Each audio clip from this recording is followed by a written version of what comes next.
Di era digital yang serba cepat ini, kita dikelilingi oleh teknologi yang semakin canggih. Smartphone, komputer, dan berbagai perangkat elektronik lainnya telah menjadi bagian tak terpisahkan dari kehidupan kita sehari-hari.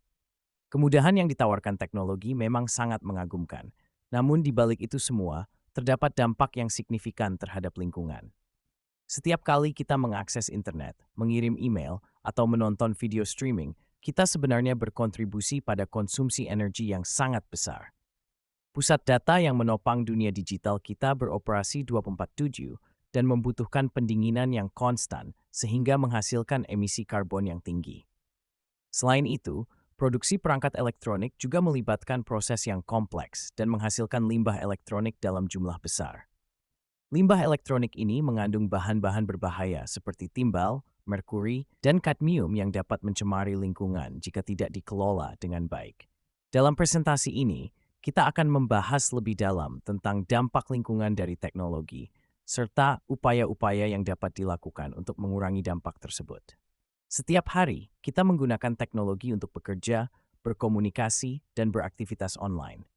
Namun, kita jarang menyadari bahwa di balik layar perangkat-perangkat ini, terdapat pusat data raksasa yang mengonsumsi dalam jumlah besar. Pusat data ini adalah inti dari semua layanan digital yang kita nikmati, mulai dari media sosial hingga penyimpanan awan. Pusat data yang berisi ribuan server dan perangkat penyimpanan data memerlukan energi yang sangat besar untuk beroperasi, dan tidak sedikit yang mengandalkan sumber energi fosil. Akibatnya, jejak karbon digital semakin meningkat, berkontribusi pada perubahan iklim yang semakin terasa. Selain pusat data, perangkat-perangkat yang kita gunakan sehari-hari juga berkontribusi pada jejak karbon digital. Setiap kali kita membuka aplikasi, mengirim email, atau mengunggah foto, kita memicu penggunaan energi dari perangkat keras yang berada di data center. Semakin banyak kita bergantung pada teknologi digital, semakin besar pula konsumsi energi yang dihasilkan.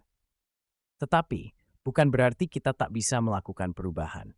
Berbagai solusi teknologi hijau mulai diterapkan untuk mengurangi dampak negatif dari teknologi informasi terhadap lingkungan. Salah satu solusi yang paling menjanjikan adalah penggunaan energi terbarukan, daur ulang perangkat teknologi. Langkah pertama adalah daur ulang. Banyak perangkat teknologi seperti ponsel, komputer, dan televisi mengandung bahan berharga seperti emas, tembaga, dan perak. Namun, tanpa pengelolaan yang tepat, bahan ini dapat mencemari lingkungan. Sebagai pengguna, kita dapat berkontribusi dengan menyerahkan perangkat lama ke pusat daur ulang resmi dan mendukung perusahaan yang memprioritaskan keberlanjutan dalam produksinya. Menghindari eksploitasi negara berkembang. Kita juga harus peka terhadap dampak global. Banyak sampah elektronik dari negara maju dikirim ke negara berkembang dengan dalih daur ulang, tetapi sebenarnya malah menjadi beban lingkungan dan kesehatan masyarakat di sana. Etika mengharuskan kita mendorong kebijakan yang melarang ekspor sampah elektronik ke negara berkembang dan memastikan perusahaan teknologi bertanggung jawab atas limbah yang mereka teknologi. Teknologi juga dapat menjadi bagian dari solusi. Inovasi seperti perangkat ramah lingkungan, energi terbarukan, dan penggunaan material yang dapat terurai adalah langkah maju yang mendukung etika lingkungan. Tetapi semua ini memerlukan dukungan kita, konsumen, pemerintah, dan industri.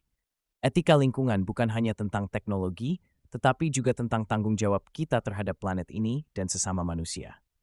Namun, permasalahan ini tidak hanya tentang perangkat keras dan konsumsi energi.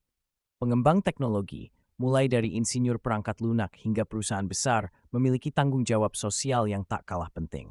Mereka harus memastikan bahwa produk teknologi dirancang dengan mempertimbangkan keberlanjutan dan keadilan sosial.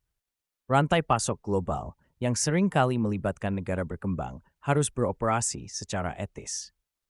Eksploitasi tenaga kerja murah, termasuk pekerja anak, dalam proses produksi harus dihentikan. Pengembang teknologi juga dapat memainkan peran dalam mendukung pendidikan dan pelatihan bagi masyarakat di negara-negara berkembang, menciptakan peluang yang setara di era digital ini. Teknologi adalah alat yang sangat kuat, tetapi tanggung jawab untuk menggunakannya dengan bijak ada di tangan kita semua. Dengan mengadopsi teknologi hijau, mengelola sampah elektronik dengan etika, Nofta Remain merupakan for sosial. Kita dapat memastikan bahwa kemajuan teknologi berjalan seiring dengan keberlanjutan lingkungan. Mari bersama-sama membangun dunia di mana teknologi dan lingkungan hidup berdampingan dengan harmonis.